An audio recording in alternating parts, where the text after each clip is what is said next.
எது மகிழ்ச்சி அப்படின்ட்டு சிவனடியார்கள்கிட்ட கேட்கும்போது, சிவபக்தர்கள்கிட்ட கேட்கும்போது, சிவனுடைய அருள் பெறுவதே மகிழ்ச்சி அப்படிங்கிற பதில் கட்டாயமாக வரும்.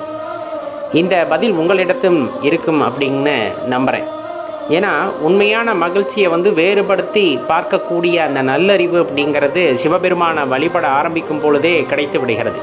இந்த உலக இன்பங்கள் யாவும் பொய்யானது அப்படின்னு எந்த நொடியில் நாம் உணர்ந்து கொள்கிறோமோ அந்த நிமிடமே பார்த்திங்க அப்படின்னா இறைவனிடமிருந்து கிடைக்கக்கூடிய அந்த அன்பு தான் உயரியது, அதுதான் உண்மையான மகிழ்ச்சி அப்படிங்கிற விஷயமானது தெரிய வந்து விடுகிறது.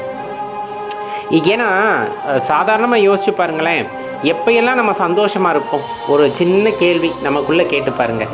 எந்த நிமிஷமெல்லாம் நான் சந்தோஷமாக இருந்திருக்கேன்னா, இப்போ குடும்பத்தோடு இருக்கும் பொழுது, நண்பர்களோடு இருக்கும்போது, இந்த மாதிரி பல விஷயங்கள் சொன்னாலும் ஏதாவது ஒரு இடத்துல ஐயனோட நாமத்தை சொல்கிறத கேட்டோம்னா சந்தோஷமாயிடும்.